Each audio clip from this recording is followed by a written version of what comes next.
Hello, welcome back. We are on chapter 15 of the Bhagavad Gita, entitled Yoga of the Supreme Spirit. And Sister Denise and I are just about halfway through our discussion into what is contained in chapter 15. And like you, I'm impressed at the depth and wisdom that is contained in the book in its entirety, but particularly this chapter, because it's filled with metaphors and symbology, and it's a wonderful exercise to go through it to find out what God's message is for us, the individual.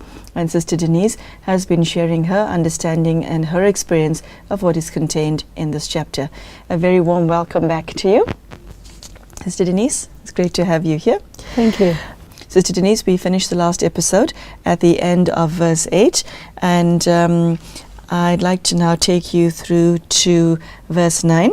Sister Denise, the next verse, verse 9, deals with how the soul relates to the body. That is my understanding of it. It reads, presiding over hearing, sight and touch, taste and smell, as well as the mind, he, and in brackets, that is the fragment of the Lord incarnated as the individual soul, enjoys the object of the senses. This is a continuation of what is contained in verse 8 and the role that God plays when he's in a human body. This is my understanding of it. Do you understand it differently? I think it can be taken in a number of ways.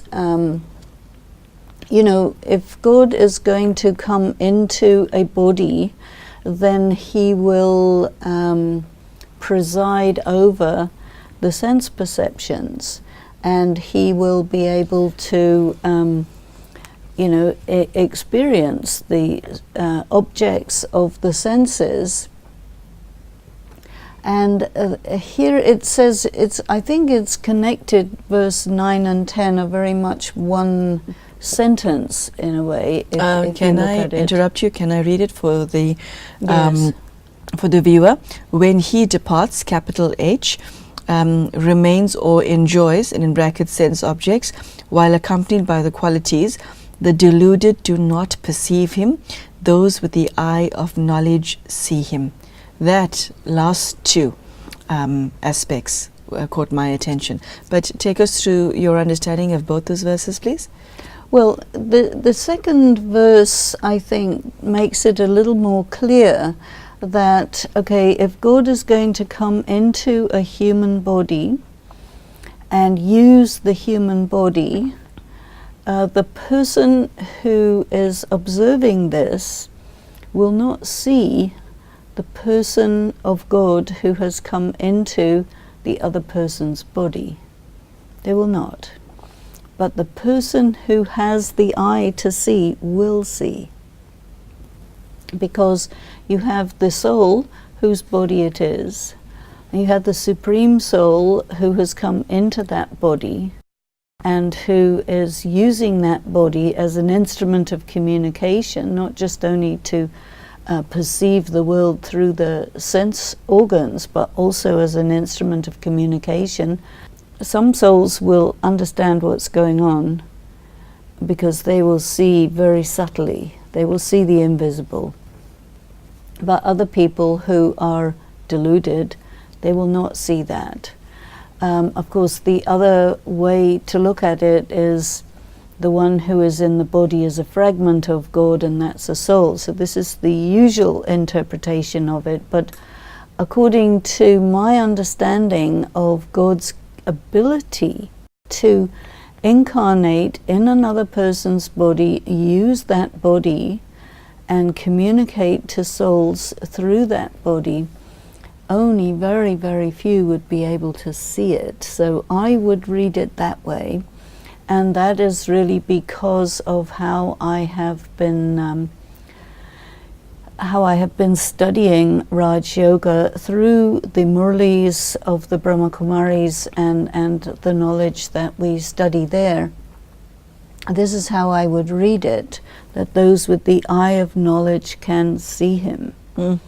Sister Denise, what you just said is encapsulated in the next stanza. The next shloka reads, the yogins striving see him, capital H, again, in brackets, the embodied fraction of the Lord, situated in the self, but the unthinking, those of unperfected selves, that is a very curious expression, unperfected selves, strive but do not see him. Is this linked to what we heard in the previous chapter of the divine eye? Well, definitely it is. And of course, this is coming after Krishna had revealed his universal form to Arjuna, who was scared, very scared, and said, just, bring yourself back to the easily viewable form. And so obviously we're aware that God is able to speak to Arjuna and in disguise, you see. And so I read this chapter as how God uses his disguise and how totally disguised he is.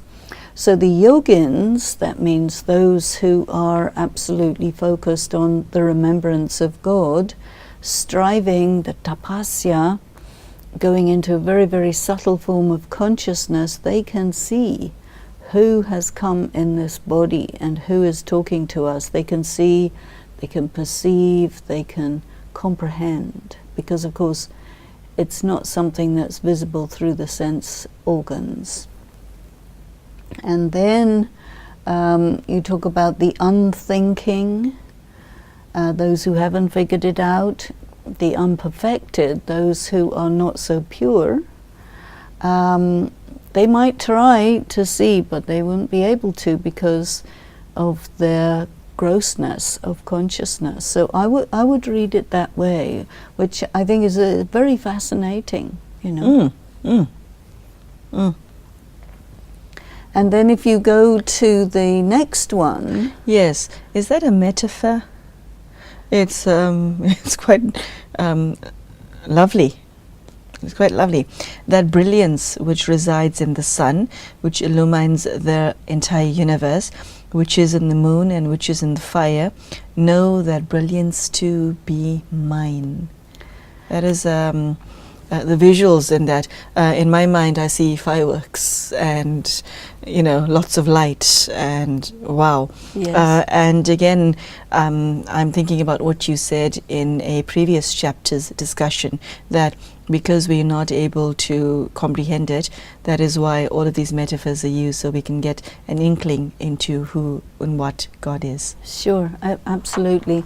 The way I would take this stanza is that the reference to the vision of the universal form, brighter than 1,000 suns. So this is the thing, God is light.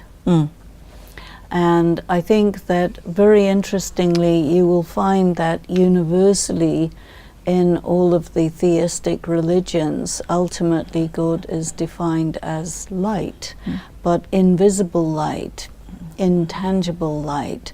So here I think we've got in the Gita this extraordinary light who is absolutely disguised and invisible to all except those who really have the divine eye. Sister Denise, what I find captivating about chapter 15 is that it appears as if God is saying, I have a job to do within the universe, and this is my vocation. Okay? Because verse 13 starts with the following words, entering the earth. Entering the earth. I support all beings with energy, and having become the watery moon, I cause all plants to thrive. Life. God the Creator. God the Creator, God the source of life. And God is, an extraordinary energy who comes to earth. That again supports the idea of the avatar, the incarnation of God, and who gives his energy to all. And I think this is what in Brahmakumaris, we give a lot of importance to what we call the confluence age. Between the Kali Yuga and the Satyuga, the confluence age is the age where God comes and pours his energy into us, which we have to absorb in yoga, and that then becomes the Adhar Murat and the Udhar Murat, the support of the earth and the uplifter of the earth. And of course, the watery moon has many different meanings. On the one hand, the moon is called watery because it influences water. And it also influences the subconscious, which is symbolized by water. And the moon is also the reflection of the sun. And so the human soul, who is the instrument of God, picks up the light of God and becomes the reflected light, like the moon. So I see this combination of incorporeal God and his primary instrument as being the sun and the moon. And then the action of the sun and the moon gives life to the earth. So the plants go back to the initial stanza of the 15th chapter, which is the tree. And so all the leaves are supposed to be people. So the plants thrive by the energy of God that comes from the sun and the moon of knowledge and moves through the tree trunk and sustains each and every leaf on the genealogical tree of humanity. So this is how I would read this verse. Verse 14. Having become the digestive fire of all men, I abide in the body of all living beings, and joining with the prana and the apana, I digest the 4 kinds of food. I didn't quite get that, Sister Denise. Could you explain, please? Well, I think this verse doesn't really follow on from what went before, so I'm not quite sure how we would want to deal with that. In some ways you could say that it corresponds to some earlier concepts of the omnipresence of God in terms of the whole process of digestion and fire and so on and so forth, which doesn't have that much to do with what we were talking about in the first 13 stanzas. So I think this, in a way, is a bit of an anomaly. Okay, I think we can move on. God then defines his task, which is contained in verses 15 onwards, and unfortunately we cannot go through every single verse in the entire chapter, but I'd like to take you through to the last 2 verses, which reads, He who thus undeluded knows me as the Supreme Spirit, he all-knowing worships me with his whole being, Arjuna. Thus, this most secret doctrine has been taught by me, O Arjuna. Having awakened to this, a man becomes wise and fulfills all his duties, Arjuna. Sister Denise, the fact that God uses Arjuna's name 3 times in 2 verses, that says a lot, because that alone is emphasis. And I think that it is the note on which this chapter ends, which is significant. Could you take us through that? Well, addressing Arjuna 3 times means this is God talking to Arjuna and saying this is most secret. And I think probably what's really secret is how God comes to earth, enters into another one's body, and actually talks to that soul, which is Arjuna. And you see, he is the Supreme Spirit, and Arjuna adores him totally. but he still has to function in the world, you see. Mm. So what it also tells me is, okay, you can realize God, but it doesn't mean that you stop functioning in the earth. Mm. You have to be able to adore God completely and totally and commune with God, communicate with God. God can communicate with you, but it doesn't exonerate you from fulfilling all your duties. You have to do both at the same time. Mm. And that, I think, is a very, very important message. When you are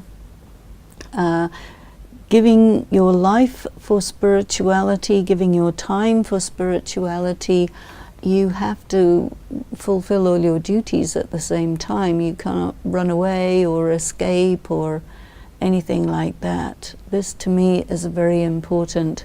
And just I would like to draw our attention to verse 15, which says, I have entered into the hearts of all beings. That is so beautiful.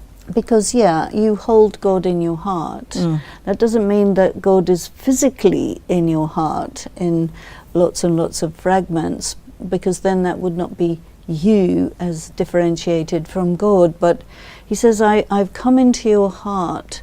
That means you can love me, and you keep a space in your heart for God, or your whole heart for God. And so you cannot have any ungodly anything in your heart, otherwise God would not be able to dwell in your heart, you know. So I think that's a very interesting point here that helps us to understand the last verses too. Sister Denise, how would you explain what is contained in verse 17? But the highest spirit is another, called the Supreme Self, capital S, and capital S for spirit as well, who entering the three worlds as the eternal Lord supports them. Yeah, so them is of course the three worlds. So the highest spirit means the Supreme Being is distinct from humanity, from earth. He's the supporter, he's the sustainer. So there we have a reference back to Vishnu. And so again, another reference, Shiva, the creator, who initiates the world through Brahma, sustains through Vishnu, and then, as you saw in the earlier chapter, there is this destructive side which is incomprehensible to Arjuna, but it's still there, that God causes everything to return to the original starting point, which is the dissolution. So he is also sometimes known as the Lord of the three worlds, the incorporeal, the subtle, and the physical, and supports all of them, enables everything to keep running. And then if you see the following verse, the 18th, it's going again in that same direction, that he's beyond everything, higher than the imperishable, that means higher than the souls. He is celebrated as the Supreme Spirit. I mean, this is God, the Supreme Being, who is really being revealed in chapter 15, and also how God reveals himself to humanity by entering into the world and communicating to us. So this is a very, very revealing chapter. What I found interesting about it is that God has a vocation. Yes. He exists for a reason. Obviously, every soul exists for a reason, but it's very enlightening to know what God's job is vis-a-vis us. Yes. Isn't it? Okay? Because he doesn't, because there are many who are of the view that God lives eternally in heaven and just, I don't know, stays there and waves to us occasionally, okay, when we've done something good, pat pat on the right shoulder.